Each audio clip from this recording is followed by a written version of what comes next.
सभी विद्यार्थियों को मेरा नमस्कार। मैं राकेश कुमार प्रजापति आधुनिक हिंदी चैनल पर आप लोगों का स्वागत करता हूं। विद्यार्थियों, आज हम लोग जो 12वीं कक्षा की बुक है आपकी, मैं हिंदी कंपलसरी जो बुक है उसकी बात कर रहा हूं और उसका नाम है सृजन या सर्जना। दोनों ही नाम से ये पुस्तक उपलब्ध होती है। तो उस पुस्तक में अध्याय नंबर 7 जो कि आपको स्क्रीन पर यहाँ दिखाई दे रहा है, आत्म परिचय, जो हरिवंश राय बच्चन जी के द्वारा रचित है, उस रचना का जो है अध्ययन करेंगे, उसे पढ़ेंगे। सप्रसंग व्याख्या जो कक्षा 12 के कोर्स में आप लोगों से पूछी जाती है उसको तैयार करेंगे। इसके अलावा यदि इस वीडियो को वे स्टूडेंट्स भी देख रहे हैं जो फर्स्ट ग्रेड या सेकंड ग्रेड की तैयारी करते हैं, वहाँ पर 12वीं कक्षा की कंपलसरी बुक से भी प्रश्न बनते हैं, उनके लिए भी ये वीडियो पूरी तरह से लाभकारी है। यहाँ अपने इस विषय आत्म परिचय को शुरू करने से पहले मैं चाहूँगा कि जो विद्यार्थी मेरे चैनल पर अभी नए हैं वो पहले मेरे चैनल को सब्सक्राइब कर लें, इस वीडियो को लाइक करें और अपने दोस्तों तक भी शेयर करें यदि आपको ये पसंद आता है। यदि इसमें किसी भी प्रकार की आपको समस्या रहती है तो आप नीचे कमेंट सेक्शन में जाके मुझे कमेंट कर सकते हैं, वहाँ मैं आपके प्रत्येक प्रश्न का जवाब देने का प्रयास करूँगा। दूसरी महत्वपूर्ण बात, विषय को शुरू करने से पहले मैं आपसे चाहूँगा कि आप इस वीडियो से पहले मैंने एक वीडियो और अपलोड किया है जिसमें हमने सप्रसंग व्याख्या को लिखना सीखा है। जी हाँ, सप्रसंग व्याख्या कैसे लिखी जाए, क्या क्या सावधानियां आपको उसमें रखनी चाहिए, उन सब चीज़ों के बारे में हमने वहाँ चर्चा की है। तो पहले आप जाकर उस वीडियो को देख लें ताकि इस वीडियो को देखने से पहले आप ये समझ सकें कि सप्रसंग व्याख्याएं कैसे लिखी जाती हैं और आपको अपने सप्रसंग व्याख्या को कैसे तैयार करना है। तो आइए ज़्यादा समय न लेते हुए अब हम लोग शुरू करते हैं वीडियो। देखिए, सबसे पहली बात करूं मैं, हरिवंश राय जी के जीवन की हम चर्चा करेंगे सबसे पहले। और उससे भी पूर्व एक बात बताऊं कि यहाँ जो रचनाएं आपको मैं पढ़ाऊंगा, जो कविताएं, इसके अलावा जितनी भी कविताएं आपके कोर्स में उनकी भी बात करेंगे, हम उनको भी पढ़ेंगे, उनकी भी व्याख्या देखेंगे। उससे पहले मैं ये चाहूंगा कि आप इन रचनाओं को पढ़ने के पहले ये चीज़ समझ लें कि हम यहाँ पर जो कवि परिचय देखेंगे वो सिर्फ मैं ये आपको सब्जेक्ट के इस विषय से, इस अध्याय से जोड़ने के लिए समझाऊंगा। बाकी प्रत्येक कवि का पूरा जीवन अलग से एक सेपरेट वीडियो बनाकर मैं अपलोड करूंगा, तो वहां जाकर आप डिटेल से प्रत्येक कवि और लेखक का परिचय भी देख सकते हैं। तो आइए हरिवंश राय बच्चन जी के जीवन की बात करते हैं। सबसे पहले हरिवंश राय बच्चन जी हिंदी साहित्य क्षेत्र में 1907 में इनका जन्म हुआ। सॉरी, हिंदी साहित्य क्षेत्र में नहीं, इस संसार में ये आए 1907 में। 2003 में इनका देहावसान हो गया। हिंदी साहित्य क्षेत्र का जो छायावाद है, जो हिंदी साहित्य से जुड़े हुए स्टूडेंट्स हैं वो उनको पता होगा, आधुनिक काल में जो छायावाद एक समय काल चलता है उसकी मैं बात कर रहा हूँ। और उस छायावाद में भी छायावादोत्तर काल के अंदर एक व्यक्तिक प्रगीत कविता के नाम से काल आया जिसको कहा जाता है हालावाद। और देखिए, संयोग की बात यह है कि उस हालावाद में जो हरिवंश राय बच्चन जी रहे, इनका बहुत बड़ा सहयोग रहा और इनको हालावाद का प्रवर्तक माना जाता है। तो आइए विषय को शुरू करते हैं। 1907 में जन्मे, 2003 में इनका देहावसान हो गया। जैसा कि देखिए आपकी बुक में भी लिखा हुआ है, हालावाद के प्रवर्तक हरिवंश राय बच्चन उत्तर छायावाद काल के प्रमुख कवि हैं। उत्तर छायावाद से यह मतलब है कि छायावाद जो चल रहा था, छायावाद के प्रमुख 4 स्तंभ हैं, आपने सुना भी होगा, जिनमें नाम आता है सुमित्रा नंदन पंत, जयशंकर प्रसाद, महादेवी वर्मा और कवि निराला। उसके बाद जो अंतिम समय चल रहा था उसमें बच्चन जी को गिना जाता है। इनकी प्रसिद्ध रचनाओं की अगर हम बात करें, जैसा कि इसमें एक चीज और है बहुत ही महत्वपूर्ण, उसकी बात करेंगे। वे अपनी काव्य यात्रा के प्रारंभिक दौर में मध्ययुगीन फारसी कवि उमर खयाम के जीवन दर्शन से बहुत प्रभावित रहे। उमर खयाम जी ने एक छंद जो है प्रयोग किया था अपनी रचनाओं में, जिसको हम कहते हैं रुबाई, और उन रुबाइयों का प्रभाव हरिवंश राय बच्चन जी की कविताओं पर देखा जाता है। तो देखिए, जैसा कि इसमें दिया हुआ है, उमर खयाम के रुबाइयों से प्रेरित होकर उनकी प्रसिद्ध कृति मधुशाला को कवि मंच पर जबरदस्त लोकप्रियता मिली। जी हाँ, मधुशाला इनकी प्रसिद्ध रचनाओं में शुमार है। विद्यार्थियों, कवि विलक्षण प्रतिभा, इश्क, मोहब्बत, पीड़ा जैसी रोमानियत से भरी हुई थी।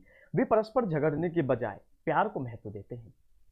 उनकी प्रमुख रचनाओं की बात करते हैं, फिर कविता पर आएंगे। मधुशाला, मधुबाला, मधु कलश, निशा निमंत्रण, आकुल अंतर, एकांत संगीत, निशा निमंत्रण, जैसा कि पहले बता चुका मैं, मिलन यामिनी, सतरंगिणी, आरती और अंगारे, बुद्ध और नाच घर इनकी प्रसिद्ध रचना है। और नए पुराने झरोखे, टूटी फूटी कड़ियाँ, और इनकी आत्मकथा है क्या भूलूं क्या याद करूं, नीड़ का निर्माण फिर बसेरे से दूर तथा 10 द्वार से सोपान तक। इनके द्वारा लिखित प्रवास की डायरी तथा अनुवाद ग्रंथ हैमलेट और जनगीता व बैकबेद भी लोकप्रिय है। यहाँ संग्रहित उनकी कविताओं में से आत्म परिचय को लिया गया है। देखिए बिल्कुल इसमें एक चीज लिखी है, आत्म परिचय जो कविता है उसमें अपनी अस्मिता, अपनी पहचान का बोध कराती है ये कविता। सुख दुख को संभाव से स्वीकारते हुए जनजीवन से जुड़े रहकर जीने में ही आनंद है, इसका इसमें संदेश दिया गया है। कवि स्नेह सुरा का पान करके अपनी मस्ती में जीवन का गान गाता है। संसार की मौजों में मस्त भाव से बहना कवि को भाता है। अपनी मस्ती में वह नित नए जग का निर्माण करता है। दीवानगी का आलम यह है कि उसे अपने रुदन में भी नए राग और नए छंद का आभास होता है। जो अपने आप को पूरी तरह पहचान लेता है उसके लिए यहाँ वहाँ सर्वत्र मस्ती ही मस्ती होती है। जी हाँ, कवि ने भी यहाँ संदेश दिया है और हम निजी जीवन में भी जानते हैं कि व्यक्ति को हमेशा अपने जीवन में मस्ती भरा जीवन जीना चाहिए। जी हाँ, अब देखिए विद्यार्थियों, ज़्यादा समय न लेते हुए मैं इस विषय को शुरू करता हूँ और कविता पर जाने से पहले एक छोटी सी चीज़ और आपको बताता चलूँ। आत्म परिचय जो रचना है, कहा यह जाता है कि हरिवंश राय बच्चन जी के जीवन में जो इनकी पत्नी थी उनका देहावसान हो जाने के बाद इन्होंने ये रचना लिखी जिसे इन्होंने नाम दिया आत्म परिचय, स्वयं का परिचय। व्याख्या कैसे लिखनी है इसका परिचय मैं पहले वाले वीडियो में दे चुका हूं, जैसा कि मैंने आपको कहा भी कि आप वहां से जाकर उसको कंप्लीट करें। और देखिए विद्यार्थियों, मेरे मित्रों, मेरा कविता पढ़ाने का नज़रिया थोड़ा सा अलग है। पहले कविता के छंद को लयबद्ध तरीके से मैं पढ़ूंगा, उसके बाद में उसके एक एक शब्दों की हम बात करेंगे, कौन सा शब्द किस रूप में प्रयोग हुआ है, और फिर हम व्याख्या पर चलेंगे। तो पूरे धैर्य और तसल्ली के साथ आप बैठ जाएं, अपनी बुक ले लें। अगर आपके पास नहीं है तो भी आपको स्क्रीन पर पीडीएफ दिखाई दे रही है, उसे आप देख सकते हैं, कोई दिक्कत नहीं है। और शुरू करते हैं। तो आइए सबसे पहले लयबद्ध तरीके से कविता का वाचन करते हैं। देखिए कवि कहते हैं कि मैं जग जीवन का भार लिए फिरता हूँ, फिर भी जीवन में प्यार लिए फिरता हूँ। कर दिया किसी ने झंकृत जिनको छू कर, मैं सांसों के दो तार लिए फिरता हूँ। मैं स्नेह सुरा का पान किया करता हूँ, मैं कभी न जग का ध्यान किया करता हूँ। जग पूछ रहा उनको जो जग की गाते, मैं अपने मन का गान किया करता हूँ। देखिए सबसे पहले हमने जो ये दो छंद पढ़े हैं उनकी व्याख्या करेंगे, फिर आगे इसी तरह से लयबद्ध तरीके से छंद को पढ़ेंगे और फिर व्याख्या पर चलेंगे। तो देखिए सबसे पहले यहाँ बात की जाए तो हम देखेंगे कि यहाँ पर कवि ने शुरू में लिखा कि मैं जग जीवन का भार लिए फिरता हूँ, फिर भी जीवन में प्यार लिए फिरता हूँ। तो विद्यार्थियों यहाँ पर जो शब्द प्रयोग हुआ है ये जग जीवन, इस जग जीवन का मतलब है संसार रूपी जीवन, अर्थात संसार में जो कवि का जीवन है उसकी बात कर रहे हैं, और भार का मतलब है बोझ। तो एक पंक्ति देखते हैं कि मैं जग जीवन का भार लिए फिरता हूँ, फिर भी जीवन में प्यार लिए फिरता हूँ। कवि हरिवंश राय बच्चन कहते हैं कि मेरा ये सांसारिक जीवन बोझ के समान है, अर्थात इस बोझ स्वरूप सांसारिक जीवन को लेकर मैं फिर रहा हूँ, लेकिन फिर भी इस जीवन में प्रेम सदा बसा रहता है। अर्थात इतना होने पर भी, इतना बोझिल जीवन होने पर भी मेरे जीवन में सदा प्रेम बसा रहता है। अगली पंक्ति देखिए, कर दिया किसी ने झंकृत जिनको छूकर, झंकृत यानी झनकार पैदा कर देना, लय उत्पन्न कर देना। और यहाँ झंकृत होने से मतलब है, ये जो झंकृत शब्द है इसका मतलब है कि झनकार उत्पन्न हो जाना, अर्थात जीने की लालसा पैदा हो जाना। मैं सांसों के दो तार लिए फिरता हूँ, ये देखिए सांसों के दो तार। अब सांसों को तार बता दिया गया, इसलिए रूपक अलंकार है यहाँ पर। अब यहाँ एक बात और बताता आपको चलूँ मैं, जैसा कि मैंने पिछली वीडियो में आपको बताया था कि सप्रसंग व्याख्या में हम एक विशेष लिखते हैं, उस विशेष में हमें अलंकार बताने होते हैं। तो आपको अगर अलंकार नहीं पता है तो आप पहले अलंकार का वीडियो जाकर देख लें, उसे पढ़ लें और फिर यहाँ आए।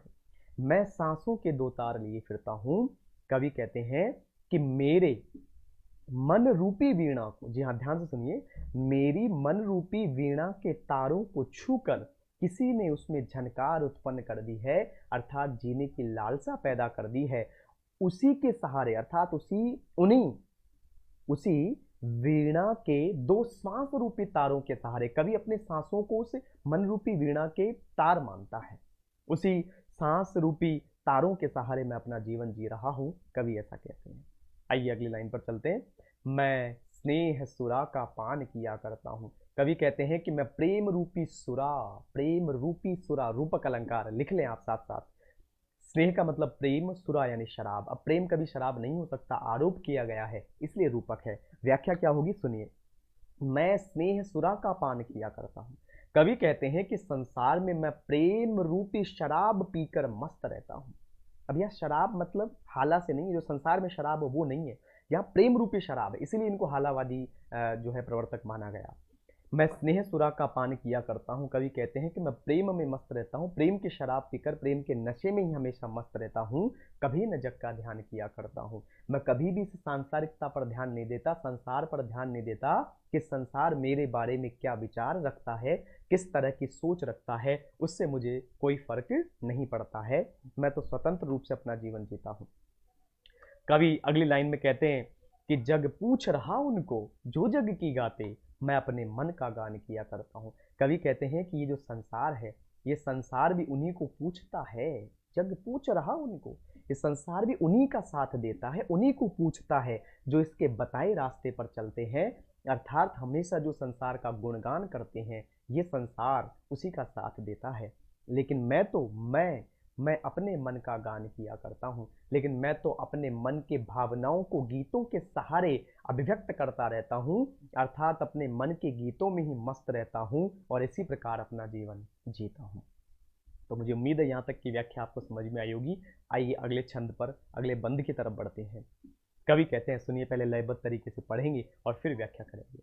सुनिए कि मैं निज उर के उद्गार लिए फिरता हूँ, मैं निज उर के उपहार लिए फिरता हूँ।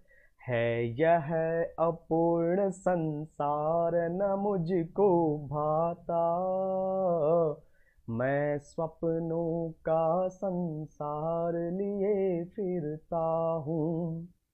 मैं जल और हृदय में अग्नि दहा करता हूँ, सुख दुख दोनों में मग्न रहा करता हूँ।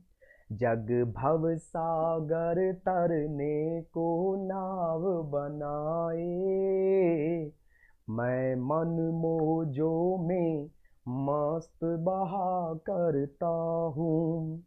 आइए इसकी व्याख्या करते हैं। पहले कवि कहते हैं कि मैं निज उर के उद्गार लिए फिरता हूँ। देखो विद्यार्थियों, मेरे मित्रों, सॉरी, इसको थोड़ा सा हटा देता हूं मैं।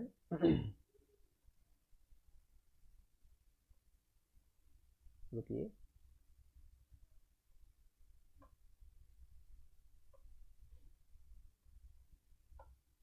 रुकिए, हाँ, चलिए।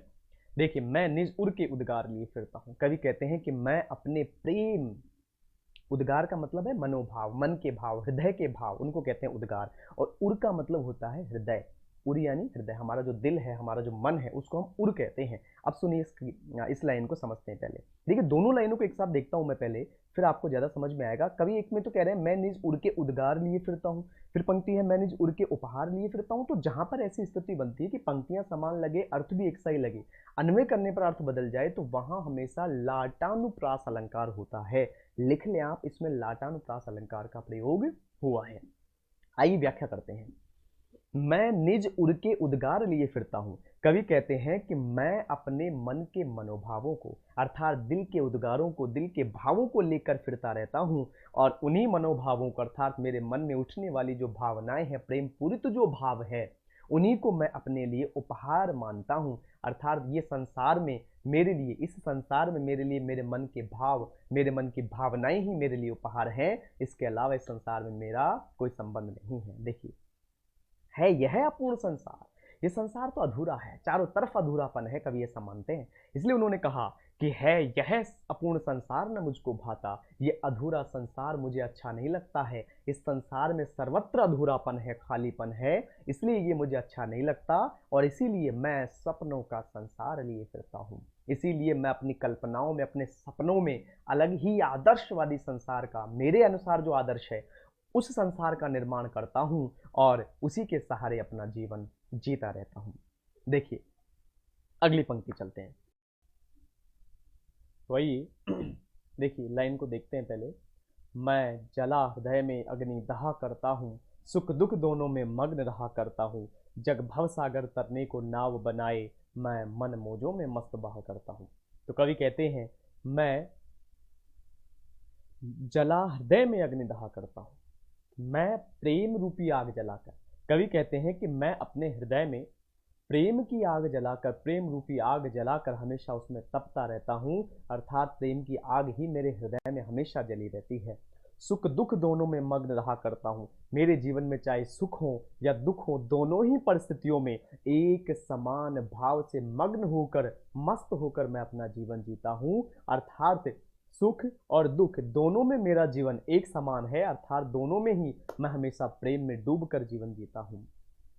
आगे कवि कहते हैं मैं अच्छा जग भव सागर तरने को नाव बनाए, मैं भव मौजों में, मैं मन मौजों में मस्त बहा करता हूँ। इस पंक्ति में कवि कहते हैं कि यह संसार, देखिए ये जो जग है इसका मतलब तो है संसार, पहले जो जग प्रयोग हुआ इसका मतलब संसार है, फिर आ गया भव सागर, भव सागर का मतलब है संसार रूपी सागर, तो इसमें रूपक अलंकार है भव सागर में।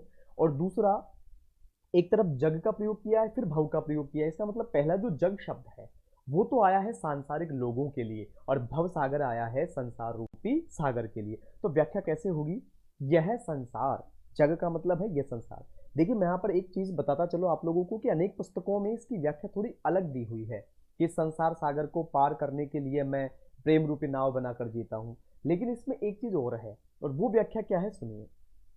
संसार के लोग अर्थात जग यानी यह संसार भव सागर तरने को नाव बनाए, इस संसार सागर को पार करने के लिए, यहां संसार से मतलब संसार के लोग, संसार के लोग इस संसार रूपी सागर को पार करने के लिए तरह तरह से नावों का निर्माण करते हैं, अर्थात कर्म कांड आदि करते हैं, लेकिन मैं तो मन मौजों में मस्त बहा करता हूँ, लेकिन मैं इस संसार में किसी भी प्रकार की परवाह नहीं करता, और मेरे मन की मौजों में अर्थात प्रेम की मौजों में, अपने मन के उद्गारों में मस्त होकर अपना जीवन जीता रहता हूँ। तो ये इसकी व्याख्या हुई। आगे बढ़ते हैं अगले बंद की ओर, और अगला बंद है अपना, सुनिए सबसे पहले हम उसको पढ़ेंगे और उसके बाद हम आगे बढ़ेंगे। देखिए इसको हटा देता हूँ थोड़ा सा, जो चीज़ें मैंने हाँ आइए आगे चलते हैं। आगे का जो बंद है अपना आगे का वो है मैं यौवन का उन्माद लिए फिरता हूँ। तो जैसा कि मैंने कहा लय से इसको पढ़ेंगे पहले, उसके बाद इसकी व्याख्या करेंगे, कोई जल्दी नहीं है, आप बिल्कुल इसको आत्मसात करें जीवन में और फिर इसकी व्याख्या समझें, आपको आनंद आएगा। चलिए।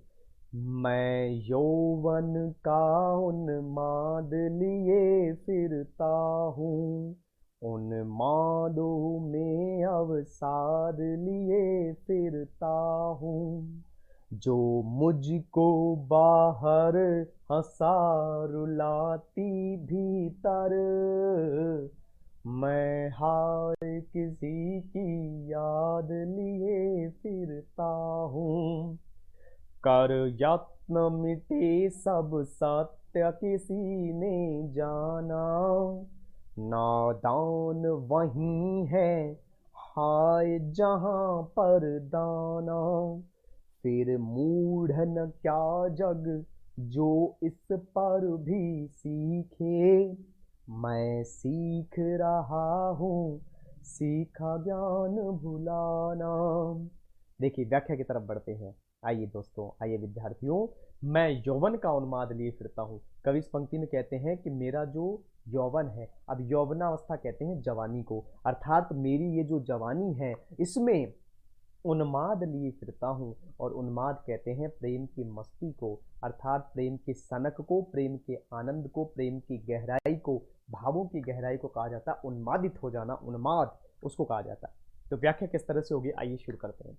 मैं यौवन का उन्माद लिए फिरता हूँ। कवि कहते हैं कि मेरी यौवनावस्था में, मेरी जवानी पर प्रेम की अत्यधिक सनक सवार है। इस उन्माद का मतलब है प्रेम की सनक, प्रेम का एक तरह से अतिशय हो जाना। मेरी इस जवानी पर प्रेम की सनक सवार है, लेकिन उन्मादों में अवसाद लिए फिरता हूँ। लेकिन मेरे ये जो मन के उद्गार हैं, मेरे मन के जो भाव हैं, इस प्रेम की सनक में भी एक अवसाद है, एक दुख है, और उस दुख, उस विषाद को लेकर मैं जीवन जीता रहता हूँ। और विषाद ये है कि जो मुझको बाहर हंसा रुलाती, भीतर मैं हाय किसी की याद लिए फिरता हूँ। तो पहले हम नीचे वाली पंक्ति को पहले कंप्लीट करेंगे, फिर ऊपर चलेंगे।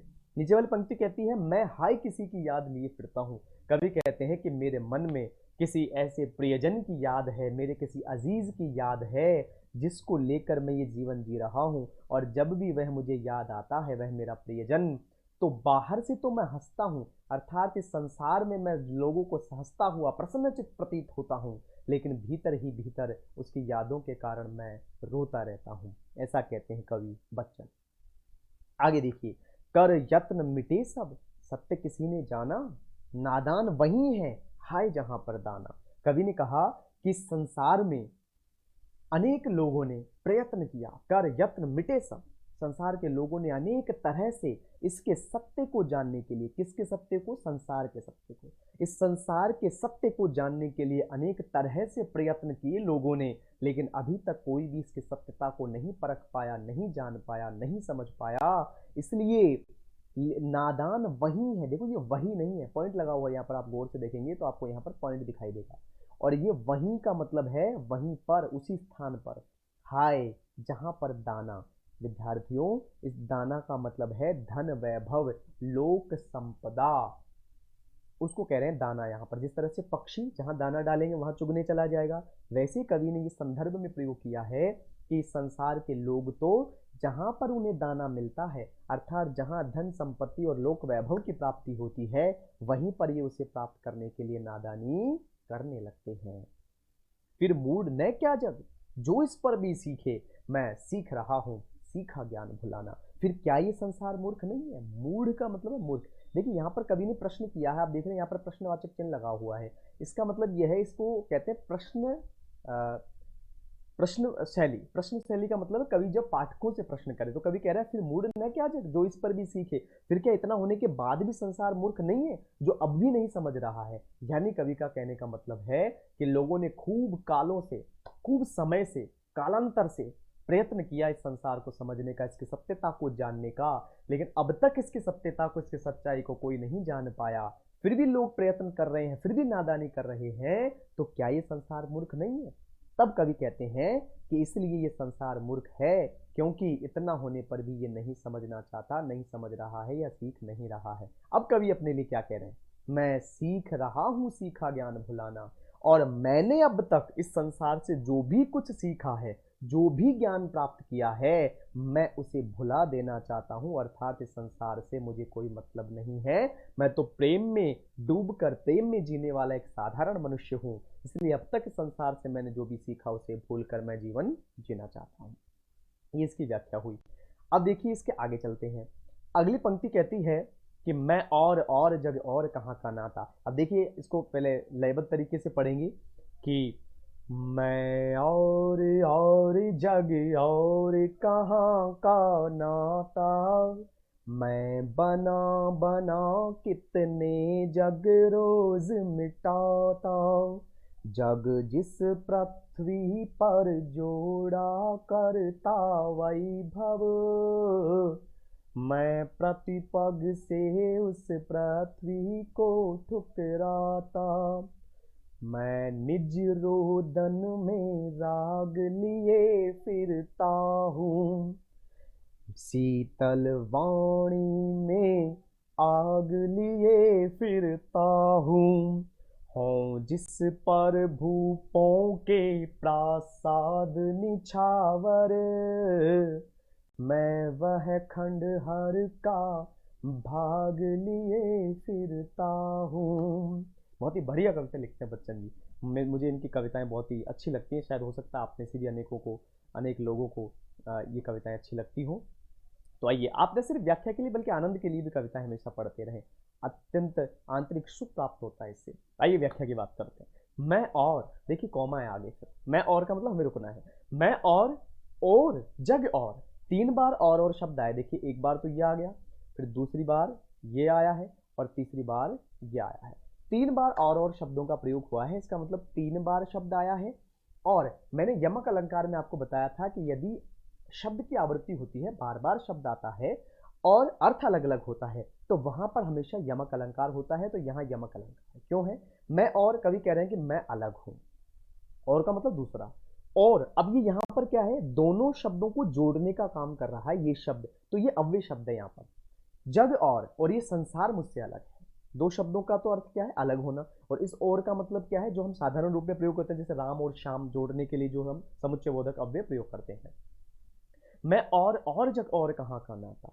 कवि कहते हैं कि मैं इस संसार से अलग हूं, ये संसार मुझसे अलग है। हम दोनों के मध्य वैचारिक अंतर है, अर्थात मैं तो एक भावुक कवि हूं जो हमेशा अपनी भावनाओं को कविताओं से अभिव्यक्त करता हूं। दूसरी ओर ये संसार स्वार्थ में लगा रहता है, इसलिए हम दोनों का कोई भी नाता अर्थात कोई भी संबंध नहीं हो सकता है। इसलिए मैं बना बना कितने जग रोज मिटाता, इसलिए मैं रोज ही अपनी कल्पनाओं में संसार का निर्माण करता हूं, अर्थात अपने आदर्श के अनुसार, अपने विचारों के अनुसार संसार का निर्माण करता हूं अपनी कल्पनाओं में, और जब उससे भी संतुष्ट नहीं होता तो उसे रोज मिटा देता हूं। कवि ऐसा कहते हैं। जग जिस पृथ्वी पर जोड़ा करता वैभव, मैं प्रतिपक्ष से उस पृथ्वी को ठुकरा। कवि कहते हैं कि जहां एक और ये संसार प्रत्येक कदम पर, प्रत्येक पग, पग का मतलब कदम, प्रत्येक कदम पर इस संसार में ये सांसारिक लोग हमेशा वैभव, धन संपत्ति आदि के पीछे, धन संपत्ति लोक वैभव आदि के पीछे लगे रहते हैं, वहां पर मैं प्रत्येक कदम पर ऐसी पृथ्वी को अर्थात ऐसी वस्तुओं को हमेशा ठुकराता रहता हूं। कवि ऐसा कहते हैं। अगली पंक्ति देखें, मैं निज रोदन में राग लिए फिरता हूँ। इसको ध्यान से देखिएगा, बहुत इंपॉर्टेंट जो है बंद है ये, बहुत ही इंपॉर्टेंट है। स्टार बना देता हूँ मैं इस पर, बहुत ही इंपॉर्टेंट जो है पंक्तियां हैं ये, इनको ध्यान से पढ़े आप। मैं निज रोदन में राग लिए फिरता हूँ, शीतल वाणी में आग लिए फिरता हूँ, हो जिस पर भूपों के प्रासाद निछावर, मैं खंडहर का भाग लिए फिरता हूँ। कभी कहते हैं कि मेरे निज रोदन, मेरी इस रोदन भावनाओं में, निज रोदन में राग लिए फिरता हूँ। कवि कहते हैं कि मेरे मन की जो रोदन भावनाएं हैं, मेरे मन के जो कष्ट हैं, मेरे मन के जो अवसाद हैं, उनमें भी एक राग होती है। अब रोने में राग कैसे हो सकती है? क्या कोई व्यक्ति राग से थोड़ी रोता है, लय से थोड़ी रोएगा। यहाँ मतलब है कि मेरे मन की जो रुदन भावनाएं हैं, मेरे मन के जो कष्ट हैं, उनको मैं कविताओं के द्वारा अभिव्यक्त करता हूँ, जिनमें एक राग बसी रहती है। शीतल वाणी में आग लिए फिरता हूँ। मेरी वाणी बाहर से तो जब लोगों से मैं मिलता हूँ, उनसे बात करता हूँ, तो शीतल वाणी प्रतीत होती है, लेकिन भीतर ही भीतर विरह की आग हमेशा जलती रहती है। यहाँ एक गौर करने वाली बात है कि जहाँ शीतलता है वहाँ आग का अर्थात जलाने का गुण नहीं हो सकता। इसका मतलब ये है कि यहाँ पर परस्पर दो विरोध जो परक बातें हैं उनको किया गया है, दो विरोधी बातें जोड़ी गई हैं, इसलिए विरोधाभास अलंकार है इसमें। आपको पता है, हमने पढ़ा भी है पहले कि जहाँ पर दो परस्पर विरोधी बातें की जाए, लेकिन अन्वय करने पर, उसको और व्याख्या से समझने पर, एक्सप्लेन करने पर अगर वो जो विरोध आ रहा है वो नष्ट हो जाए, तो वहां पर विरोधाभास होता है। कवि कह रहे हैं शीतलवाणी में आग, शीतलवाणी में आग नहीं हो सकती, लेकिन इसका मतलब यह है कि मेरी वाणी तो शीतल है बाहर से, लेकिन प्रेम की आग, विरह की आग उस मन में बची हुई है, इसलिए शीतलवाणी में आग की बात की गई है, इसलिए विरोधाभास अलंकार है। आप विशेष में से लिख सकते हैं। अगली पंक्ति देखिए, हो जिस पर भूपों के प्रासाद निछावर, मैं खंडहर का वह भाग लिए फिरता हूँ। देखिए भूप का मतलब राजा, भूपों हो गया यानी राजाओं का, प्रासाद यानी महल, निछावर यानी त्याग देना, छोड़ देना, न्यौछावर कर देना। मैं वह खंडहर का भाग लिए फिरता हूँ। खंडहर का मतलब टूटा फूटा भवन। अब सुनिए, कवि कहते हैं कि हो जिस पर भूपों के प्रासाद निछावर, मैं वह खंडहर का भाग लिए फिरता हूँ। कवि मानते हैं कि मेरा मन, मेरा हृदय, मेरा दिल टूट गया है क्योंकि मेरा प्रेम पूर्ण नहीं हो पाया। लेकिन ये टूटा हुआ मन, ध्यान से सुनिएगा, कई पुस्तकों में इसको गलत तरीके से लिखा हुआ है, ये टूटा हुआ मन भी मेरे लिए इतना महत्वपूर्ण है कि, अब ऊपर लाइन में चलेंगे, कि उस पर, इस टूटे हुए मन पर मैं राजाओं के महलों को भी छोड़ सकता हूं, इसके लिए त्याग सकता हूँ, न्यौछावर कर सकता हूँ। यानी एक तरफ मुझे राजाओं के महल मिले और एक तरफ मेरा ये मन मिले जो टूटा फूटा है, तब मैं अपने मन को चुनूंगा। अर्थात मैं अपने इस टूटे हुए मन, अपने टूटे हुए दिल पर हजारों राजाओं के महलों को भी न्यौछावर कर सकता हूँ। जैसे रसखान कवि ने भी एक जगह इस तरह से निछावर करने की बात की है, आपने पढ़ा होगा कि वाह लकुटी अरु कामरिया पर राज तिहुपुर को तज डारो, आठव सिद्धि नौ निधि के सुखनंद की गाय चराय बिसारो। तो वहां पर उन्होंने ये बात की थी कि अगर भगवान कृष्ण की लकुटी यानी लाठी और कंबल मुझे मिल जाए तो मैं सारी चीजें त्याग सकता हूँ। बस वैसे ही कवि यहाँ कह रहे हैं कि अगर ये टूटा फूटा मन मुझे मिले, अर्थात मेरा जो ये टूटा फूटा मन है वो मेरे लिए इतना महत्वपूर्ण है कि मैं इस पर राजाओं के महलों को भी न्यौछावर कर सकता हूँ। तो यहाँ तक हमने इसकी व्याख्या को कंप्लीट किया। अब अगले बंद पर चलते हैं।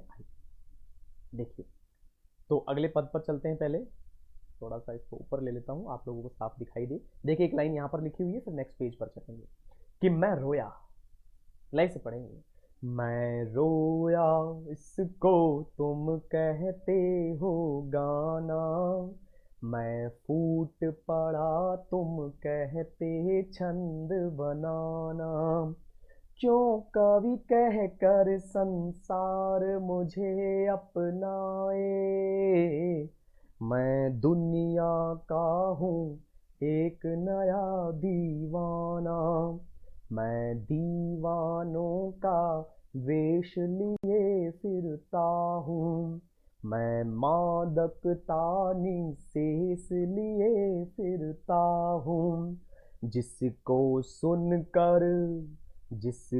सुनकर जग झूम उठे लहराए, मैं मस्ती का संदेश लिए फिरता हूँ। ये कितना आनंदित करने वाली कविता है। देखिए, अब इसकी व्याख्या की बात करेंगे और फिर आगे चलेंगे। देखिए, सॉरी कोई पेज खुल गया, इसको मैं थोड़ा सा हटा देता हूँ। सॉरी, क्या चीज आ गई है।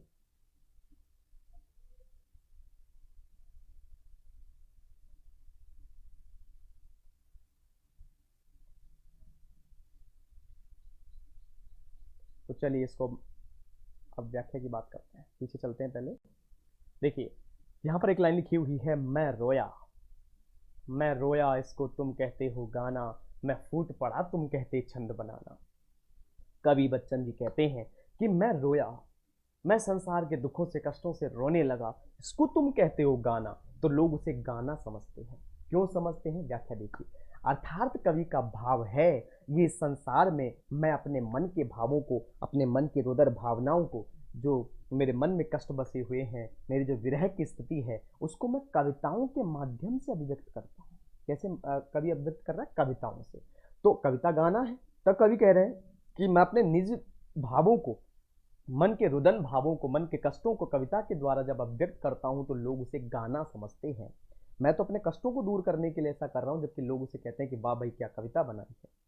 और मैं फूट पड़ा तुम कहते छंद बनाना, मैंने पूर्ण रूप से अपने मन की भावनाओं को कविताओं के रूप से लोगों के सामने, इस संसार के सामने अभिव्यक्त किया। लेकिन जब मैं फूट फूट कर रोने लगा, पूर्णतः मैंने अपने कविताओं में मन के भावों को विसर्जित कर दिया, निकाल दिया, अभिव्यक्त कर दिया, तब लोग उसे छंद बनाना कहते हैं, उसे कविता समझते हैं। क्यों कवि कहकर संसार मुझे अपनाए। कवि चाहते हैं कि ये संसार उन्हें कवि ना कहे, क्योंकि कवि का मानना है कि मैं कोई कवि नहीं हूँ। बच्चन जी कहते हैं कि मैं कवि नहीं हूँ, संसार मुझे कवि क्यों मानता है, मैं तो केवल इस दुनिया में जीने वाला एक साधारण सा दीवाना हूँ। अर्थात प्रेम दीवानगी में मस्त रहने वाला, प्रेम की मस्ती का संदेश देने वाला, प्रेम में डूबकर जीवन जीने वाला एक साधारण सा दीवाना हूँ, साधारण सा व्यक्ति हूँ।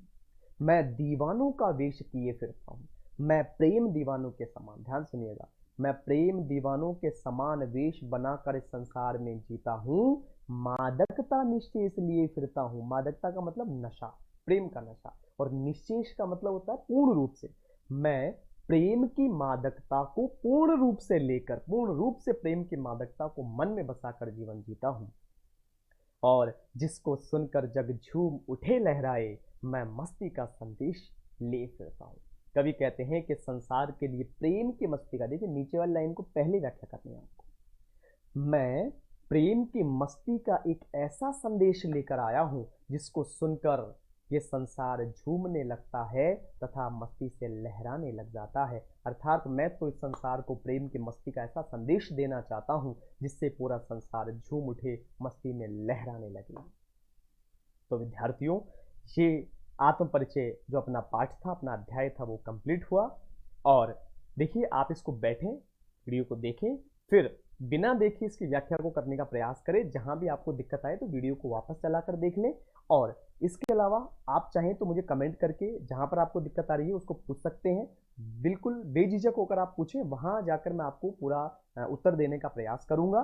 साथ ही साथ आप एक काम जरूर करें, इससे पहले मैंने सप्रसंग व्याख्या का जो वीडियो अपलोड किया है उसको जरूर आप देखें, ताकि आपको ये पता रहे कि प्रसंग कैसे लिखना है, हमें व्याख्या क्या होगी और विशेष में क्या ऐड करना है।